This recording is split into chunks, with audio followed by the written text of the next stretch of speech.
Was, moi drodzy. Zanim przejdę do konkretów, no tutaj muszę, bo się uduszę, muszę zacząć od podzielenia się z Wami no, czymś co mnie wprowadziło w szok i nie mogę dalej z tego szoku wyjść. Ale to wszystko oczywiście jest dzięki Wam. A dokładnie, od soboty przybyło mi subskrybentów ponad 260 osób. No, w te kilka dni tyle subów, ale to jest jeszcze nic. Ponieważ mój ostatni film ma wyświetleń, tak wiecie, średnio tam 300, 400, 200, 500 wyświetleń nasze filmiki miały. Ostatni film od zera do Gargamela, moi kochani, 30 na chwilę obecną jest 31 825 wyświetleń, z czego 155 komentarzy i 808 ocen pozytywnych. Powiem Wam, że jestem w wielkim szoku. Nie wiem, jak to się stało, ale no, to jest oczywiście dzięki Wam i Wam za to no, cholernie bardzo wszystkim dziękuję. Dziękuję no, nawet tym hejterom, którzy tutaj mi spamowali na kanale. Każdy, kto kliknął ten filmik, no powiem Wam, jesteście zajebiści. No, ale okej. Jeszcze raz wielkie dzięki, bo naprawdę no, coś niesamowitego. Jestem pod ogromnym wrażeniem, że tak mały kanał, tak mało znany kanał na tym naszym takim kameralnym kanaliku, można powiedzieć. Ostatni filmik prawie 32 000 wyświetleń i ponad prawie 300 subów od soboty. No, głowa mała. Jeszcze raz wielkie dzięki dla Was.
Czynności, jakie były przeze mnie wykonane, nagrania nie ma. Ponieważ nigdy nie były zrealizowane. To była taka słaba operacja specjalna. Porsche Cayenne, pieniądze, wyjazdy, wieloletnie legendowanie się, złote łańcuchy, żeby na koniec sprawę umorzono.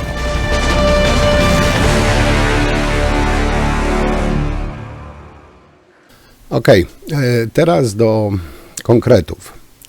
Moi kochani, jak pewnie już słyszeliście, były funkcjonariusz CBA, były poseł PiS-u, Tomasz Kaczmarek złożył w prokuraturze zeznania obciążające polityków PiS. Nasz agent Tomek otworzył po prostu puszkę Pandory. Także no, pisowcy chyba, tak mi się wydaje, te całe bandyckie konszachty, po prostu chyba będą ugotowani. Tak jak wspomniałem, agent Tomek sypie no, niczym z rękawa. I tylko się tak powiem wam zastanawiam, czy już można zakładać, że agent Tomek ulegnie jakiemuś nieszczęśliwemu wypadkowi, czy być może, nie wiem, wyjedzie do Albanii i zostanie tam skremowany. No i fakt faktem, no można nie lubić naszego agenta Tomka za czasy, kiedy zgrywał tego całego polskiego Jamesa Bonda. Choć Kamiński, Wąsik go wtedy po prostu kochali, no, uwielbiali go, chronili niczym cnotę własnej siostry. A wszystkim tym, którzy, nie wiem, mają słabą pamięć, zapomnieli o tym, przypomnę tutaj w tym króciutkim materiale. Było pytanie o Tomasza Kaczmarka. Szanowni Państwo, jeżeli chodzi o funkcjonariuszy CBA, którzy brali udział w różnych operacjach, często niebezpiecznych z uwagi na rangę osób, które były rozpracowywane z racji swojej działalności przestępczej, Tomasz Kaczmarek był wyróżniającym się funkcjonariuszem. Uniemożliwiono mu dalszą aktywność zawodową. Co więcej, usiłowano odebrać mu godność. Za sprawą osób rozpracowywanych, za sprawą przestępców do opinii publicznej przedostały się całkowicie nieprawdziwe, rzekome informacje na temat działalności operacyjnej tego funkcjonariusza i ma on prawo do obrony swojego dobrego imienia, honoru i godności. Jest to jeden z najbardziej zasłużonych i najbardziej wyróżnianych funkcjonariuszy operacyjnych polskiej policji, Centralnego Biura Antykorupcyjnego, świadomie polskiej policji. Jest to osoba, która była osobiście wyróżniana przez obecnego komendanta głównego policji Matejuka, przez obecnego wiceministra Rapackiego, przez byłego szefa CBS-u Czerwińskiego za działania, których celem było rozbijanie gangów narkotykowych. Był to funkcjonariusz, dziś mogę to powiedzieć, który również brał udział w operacji starachowickiej, wtedy też jako funkcjonariusz pod przykryciem udawał handlarza bronią. Także jest to wybitny funkcjonariusz, wybitnie zasłużony dla państwa polskiego, którego godność podeptano i którego wizerunek ujawnili przestępcy, a niestety część mediów bardzo podchwyciła te działania przestępców, którzy i przedstawiając ich wersję wydarzeń i ujawniając wizerunek Tomasza Kaczmarka, w efekcie uniemożliwiono mu dalsze działania zawodowe i taka też była decyzja obecnej ekipy kierującej CBA. No ale powiem wam tak, można go nie lubić, nie szanować, ale według mojej oceny należy go teraz chronić za to, że odważył się przyznać przed prokuratorem do popełnionych przestępstw i udziału w zorganizowanej grupie przestępczej, bo inaczej tego nazwać, tak mi się wydaje, nie można.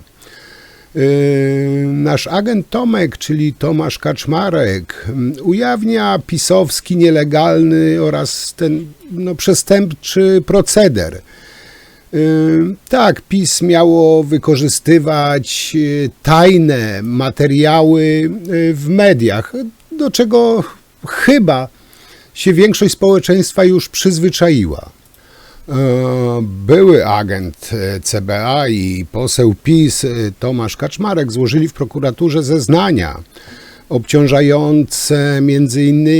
szefa MSWiA Mariusza Kamińskiego oraz jego zastępcę Macieja Wąsika. Ujawniałem też, że na ich polecenie właśnie współpracował m.in. z Dorotą Kanią, Tomaszem Sakiewiczem, Cezarym Gzymsem czy Samuelem Piterą, dzieląc się z nimi ściśle tajnymi materiałami, składając zeznania, zawnioskował o nadanie mu statusu świadka koronnego. Nasz skruszony agent Tomek wspomina także o kontaktach z samym ministrem Zero Gargamelem, z którym miał spotykać się na polecenie samego Kamińskiego. Według Kaczmarka Ziobro chciał, żeby opowiadał mu o rzeczach ze ściśle tajnych materiałów operacyjnych, a później mógł medialnie występować i uderzać w przeciwników politycznych. Skąd my to znamy, nie? Moje notatki i złożone zeznania są efektem nacisków ze strony moich byłych przełożonych, Mariusza Kamińskiego oraz Macieja Wąsika. Dawali mi jasny sygnał, że w trakcie mojej pracy mam formułować pewne zdarzenia, które się wydarzyły w taki sposób, aby wskazywać na to, że właścicielami tej nieruchomości są właśnie państwo kwaśniewscy. Gdyby nie notatki agenta Tomka, a były to chyba jedyne dokumenty merytoryczne w sprawie, sprawy by w ogóle nie było. Spotykam Macieja Wąsika i mówi: Tomek, weź tam podkręć śrubę trochę, dopieść tą sprawę. Były to tylko i wyłącznie insynuacje ze strony Macieja Wąsika. Mamy do czynienia z jednym z ważniejszych skuszonych przyszłych świadków koronnych, który dopiero wyjawi nam wszystkie mechanizmy, które czuliśmy.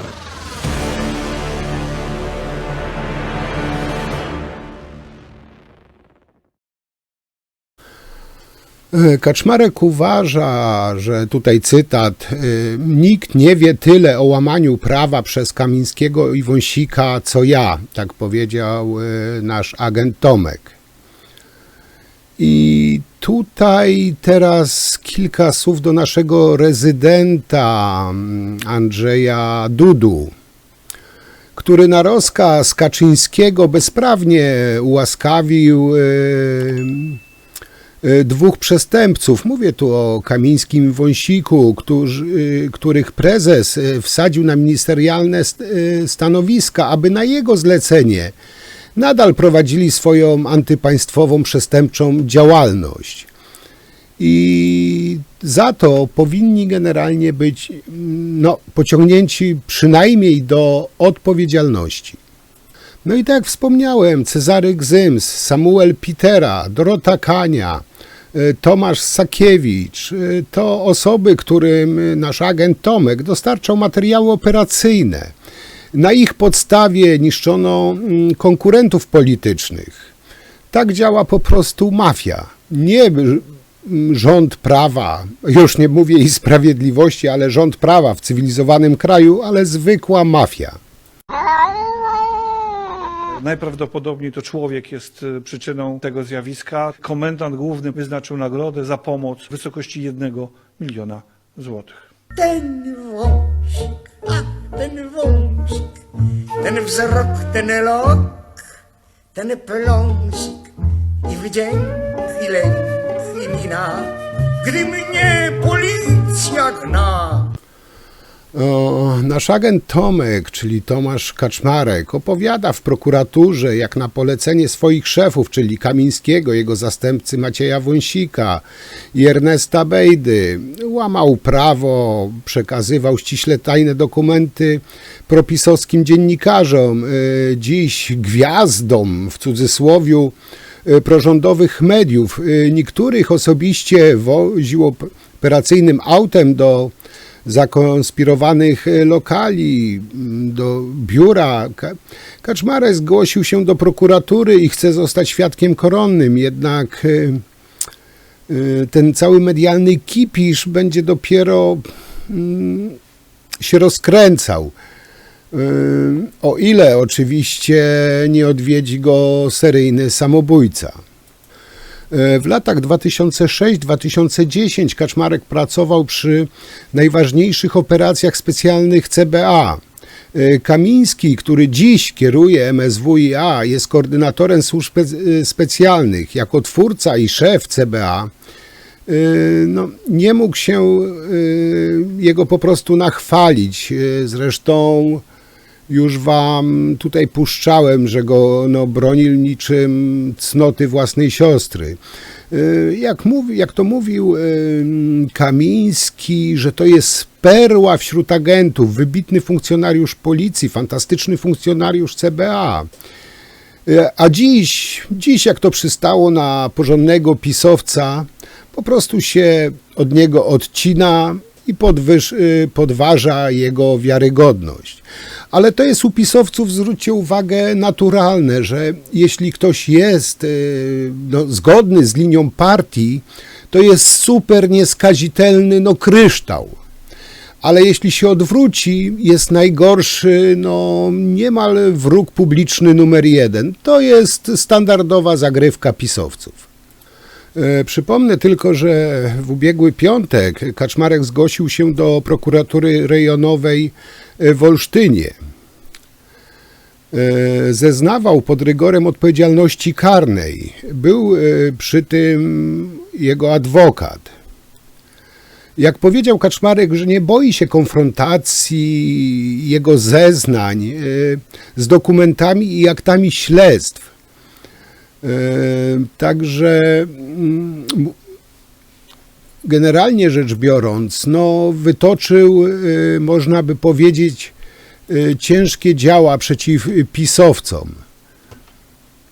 Agent, którego określiliście Państwo jako Tomek, był swego rodzaju rewizorem gogolowskim, który trafił w pewne środowisko i zachowywał się tak jak ona. Być może atrybuty, z jakich korzystał, nie były to jego pomysły osobiste na życie, jego w życiu prywatnym funkcjonariusze pod przykryciem mają swoje życie prywatne, bardzo pokomplikowane, ale prowadzą zupełnie inne życie prywatne. Być może atrybuty, jakich używają, czyli ostentacyjnie drogie samochody, złote łańcuchy i tak dalej, są najlepszą formą odnalezienia się w środowisku, w którym rozpracowują przestępców. Proszę Was o odpowiedzialność za słowa. W wypadku człowieka, o którym tak dużo ostatnio pisano, naprawdę mamy do czynienia z wybitnym funkcjonariuszem policji. Z niektórych wypowiedzi jego byłych kolegów, za co im dziękuję, że dają świadectwo prawdzie, wynika, że była to perełka, że był to jeden z najlepszych funkcjonariuszy pod przykryciem Centralnego Biura Śledczego. I oczywiście był fantastycznym funkcjonariuszem Centralnego Biura Antykorupcyjnego z ogromnym doświadczeniem. Moi drodzy, tutaj by wypadało też przypomnieć, że Tomasz Kaczmarek, czyli nasz słynny agent Tomek, już raz przerwał milczenie na początku 2020 roku.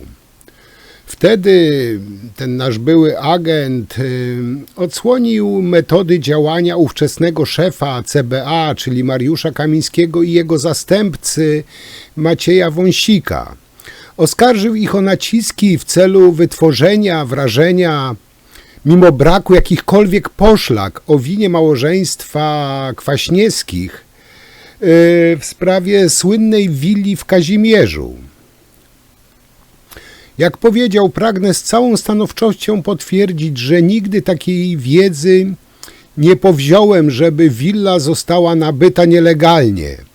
Zeznania są wynikiem rozkazów i poleceń, jakie dostałem od Kamińskiego i Wąsika, powiedział. Pretekstem do działań CBA miały być słowa nieżyjącego już premiera Józefa Oleksego, z których się później wycofał. Jednak agenci CBA i tak mieli znaleźć informację o tym, że willa została zapisana na słupa. Miała w rzeczywistości należeć do Kwaśniewskich. Nigdy nic tego nie potwierdziło. Jak można było się wtedy dowiedzieć, nasz agent próbował wejść w bliski kontakt z Janem J., by dotrzeć do rodziny prezydenta Kwaśniewskiego. Wszystkie relacje z Janem J., na których agent Tomek przezornie zamawiał duże ilości alkoholu, większe niż mogli wypić, były po to, by zadowolić Wąsika i Kamińskiego. Do tego stopnia wkupił się w łaski rodziny, że był u niej na świętach. W rzeczywistości rozpracowywał tą rodzinę, całą tą rodzinę. W 2016 roku twierdził, że Jolanta Kwaśniewska powinna usłyszeć zarzuty, jednak jak powiedział, były to zeznania pod wpływem nacisków, jakimi był poddany przez przełożonych, czyli Wąsika i Kamińskiego. Dostawał rozkazy, by pisać pod dyktando. Stwierdził, Dokręć śrubę, dopisz, że właścicielami byli Kwaśniewscy. Mówił Kaczmarek o rozmowie z Wąsikiem, miał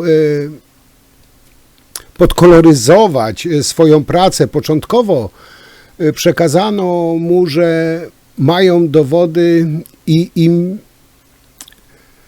no, znaczy on powiedział, że oni mają dowody i im wierzy. Że potem miał wątpliwości, że je zgłaszał, jednak słyszał, że ma wykonać pracę na swoim odcinku. Cała prokuratura uznała, że Kamiński przekroczył swoje uprawnienia. Miał wytwarzać wrażenie, że Kwaśniewscy są winni w operacji dotyczącej willi, co nic z tego nie potwierdzało. Mówimy o sytuacji, w której pan zbierał dowody na, wszystko na to wskazuje, nierealne przewiny. To prawda i niech pan zobaczy, jak skończyła się sprawa. Tutaj wrócę do pani Sawickiej, do pani Marczuk. Obydwie panie uniewinnione. I teraz Tak? obie panie uniewinnione, pan w tej sprawie odegrał swoją rolę. Ma pan kaca? Tak, mam. I to ogromnego. Chciałby pan je przeprosić dzisiaj? Na to przyjdzie też odpowiedni moment, bo dziś powiedziałem Ale moment na odnośnie- słowo przepraszam? Znaczy, rzeczywiście, moment na słowo przepraszam jest zawsze dobry. Rzeczywiście przepraszam. No to czego pan ode mnie oczekuje? No przecież przyznaję się do tego, że zrobiłem źle. To Czy podjął pan jakąkolwiek próbę możemy przeproszenia dzisiaj wysiąść. rodziny Kwaśniewskich? Tak, podjąłem tą próbę. I co? I dziś również w rozmowie z panem chciałbym państwa Kwaśniewskich i inne osoby, z którymi się zetknąłem właśnie w trakcie tej operacji, przeprosić. Tej i innych operacji. Tej i innych operacji przeprosić, ponieważ wiem, że szczególnie w sprawie państwa Kwaśniewskich zostałem instrumentalnie wykorzystany i bezwiednie i głupio postępowałem. Nie oczekuję, że te przeprosiny też będą przyjęte, ponieważ mogą mieć do mnie ogromny żal. Nawet powinni. Tak, nawet powinni. Tak samo jak pana kolega Jan, którego pan w sobie w jakimś sensie rozprzyjaźnił, którego pan inwigilował, którego pan oszukiwał. I myślę sobie teraz o panu, staje pan rano, dzisiaj nawet wychodząc tutaj, musiał pan być przez moment przynajmniej przy lustrze. Co w tym lustrze widać? Kogo? Dziś widać osobę, która chce się z tego oczyścić, która chce powiedzieć prawdę. Oczywiście mam z tym ogromny dyskomfort, nie czuję się z tym dobrze, ale kiedy?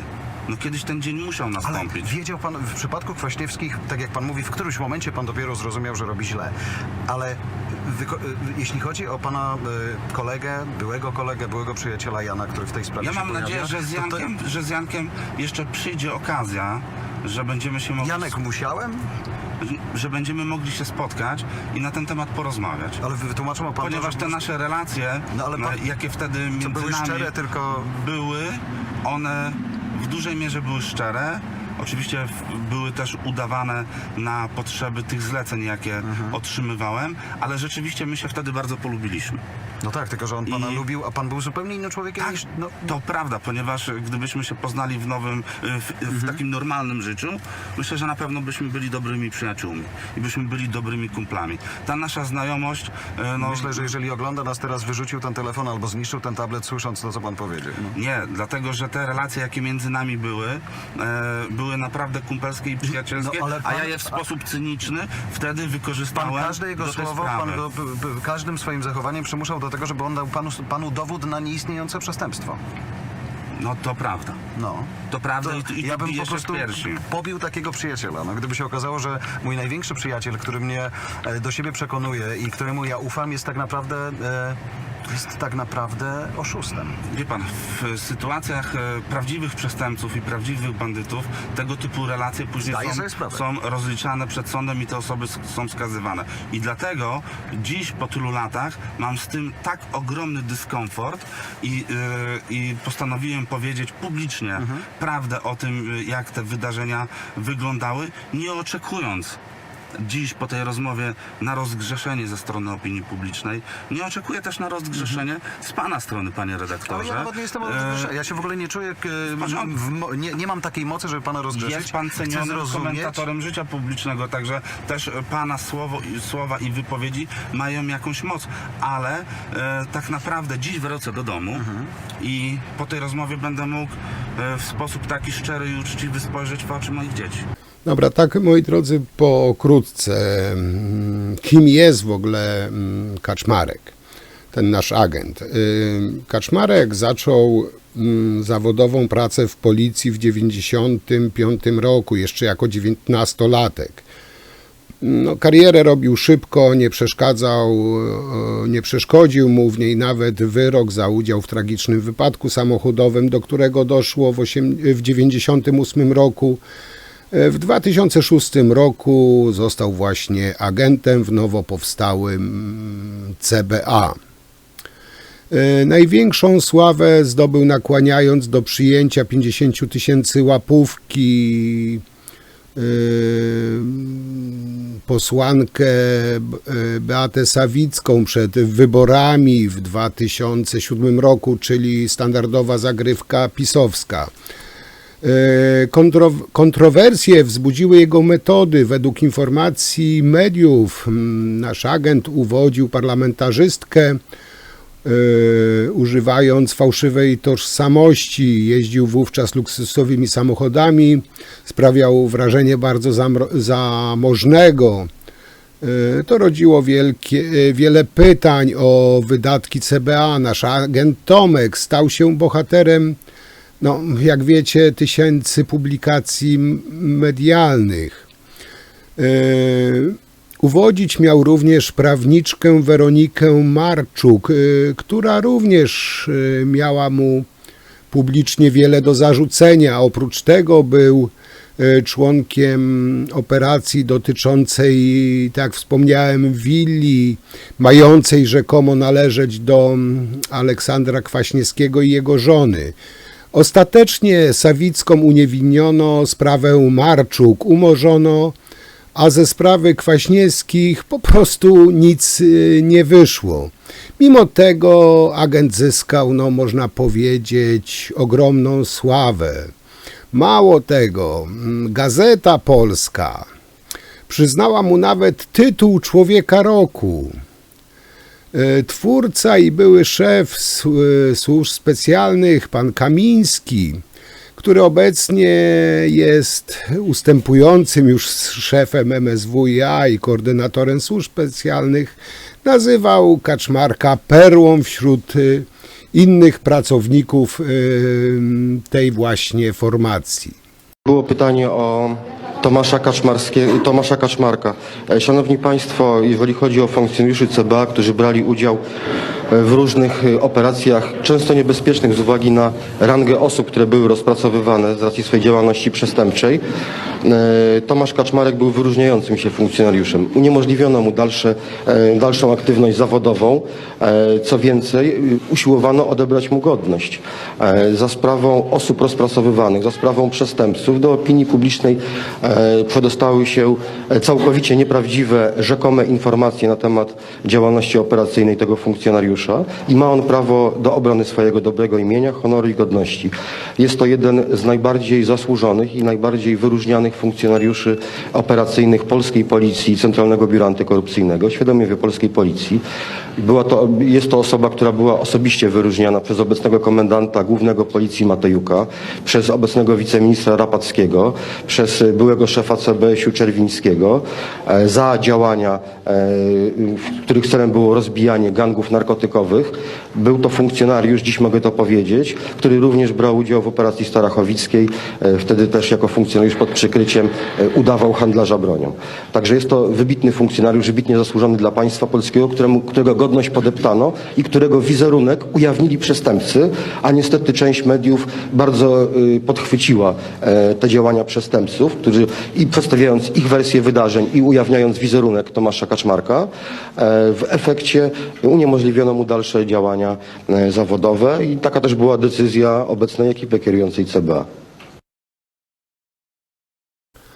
O, tak jeszcze na koniec, bo to temat rzeka jest, można powiedzieć, ale w dokumencie, który był i w telewizji, i w internecie pod tytułem Pokuta agenta Tomka, tenże były agent opisuje kulisy działalności CBA i operacji, w których uczestniczył.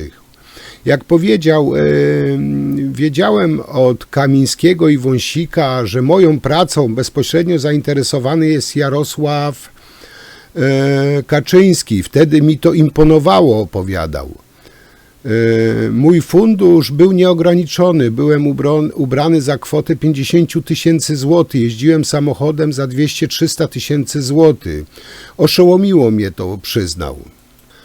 Najczęściej odgrywał rolę bogatego biznesmena prowadzącego niekoniecznie legalne ponadkrajowe interesy. Opowiadał też o rozmowie dotyczącej śledztwa, jakie odbył z Wąsikiem w kancelarii premiera, gdy ten został już zastępcą Mariusza Kamińskiego jako koordynatora służb specjalnych. Powiedziałem, że chcę powiedzieć prawdę. Wtedy Wąsik powiedział, że dobrze by było dla mnie, abym trzymał się ustalonej narracji, ponieważ postępowanie w stosunku do mnie, czyli do agenta Tomka, nie zakończy się umorzeniem.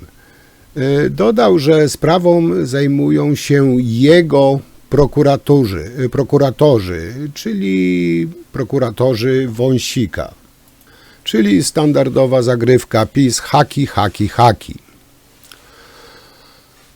15 listopada 19 roku prokuratura regionalna w Białymstoku przedstawiła byłemu posłowi PiS i byłemu agentowi CBA, czyli naszemu agentowi Tomkowi, 6 zarzutów.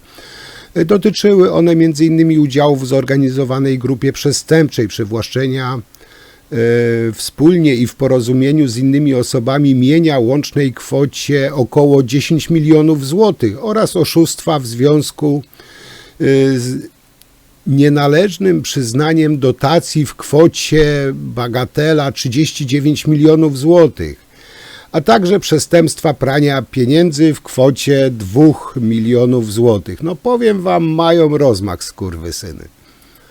Te całe zarzuty wiązały się z jego działalnością, czyli agenta Tomka w Europejskim Centrum Wsparcia Społecznego Helper w Olsztynie i kilku innych gminach regionu.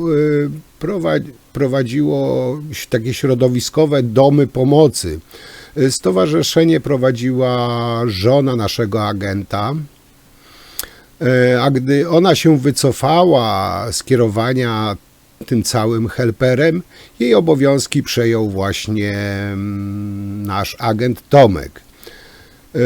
W lutym 2020 roku nasz agent został aresztowany w związku ze śledztwem dotyczącym nieprawidłowości w działalności stowarzyszenia.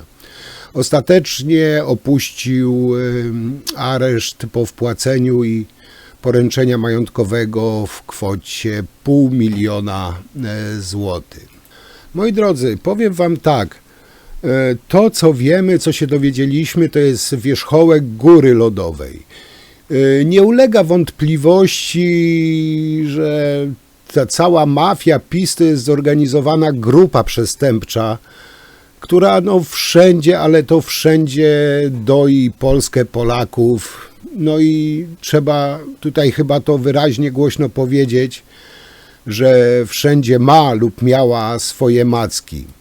PiS jest jak ośmiornica, oplótł całą Polskę swoimi mackami i po prostu, no, jak Hunowie wzięli Polskę za zakładnika lub inaczej, w jasyr wzięli Polskę i po prostu uważają, że to jest ich własność i każdy, kto im się sprzeciwia, kto nie jest po ich myśli, jest po prostu wrogiem ojczyzny i zrobią wszystko, by taką osobę zniszczyć. Ja mógłbym tutaj jeszcze długo o tym mówić, ale chciałem tylko póki co naświetlić tą sprawę. bo no, sprawa jest rozwojowa, ale no, mam nadzieję, że większość tych pisowców to udupi. Tym bardziej, że no, już nie mają pełni władzy i mają czego się bać. A co z tego wyniknie? No, to zobaczymy. Mam nadzieję, że nie będzie ta sprawa zamieciona pod dywan. Ja Wam jeszcze raz bardzo, bardzo wszystkim dziękuję za te ostatnie wyniki filmiku, kanału, wszystkim nowym subskrybentom, wszystkim obecnym subskrybentom, moim widzom, którzy są ze mną od początku. Wszystkim Wam bardzo, bardzo jeszcze raz dziękuję za ten niesamowity wynik, bo jak na tak mały kanał, naprawdę prawie 32 000 wyświetleń, to jest szok. Ja naprawdę nie mogę wyjść z zachwytu. Jeszcze raz Wam wszystkim bardzo, bardzo dziękuję. I mam nadzieję, że te wyniki się utrzymają. Taką cichą nadzieję mam, że tak będzie. No cóż, ja będę kończył, bo się rozgadałem, ale powiem Wam, zmotywowało mnie do robienia materiałów jeszcze bardziej. Także trzymajcie się i do następnego materiału. Hej!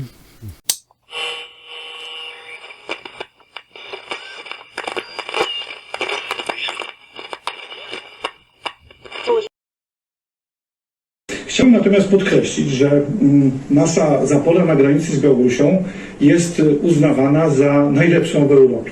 Nasza granica jest najlepiej strzeżona, polsko-białoruska. Dzisiaj to jest to najlepiej strzeżony fragment strefy Schengen. 40 międzynarodowych delegacji, w tym przedstawicielstwo NATO, Frontexu czy Stanów Zjednoczonych, oglądało tą zaporę, zapoznając się z jej możliwościami technicznymi i wyrażając ogromne uznanie na temat rozwiązań, które zastosowała tam Straż Graniczna.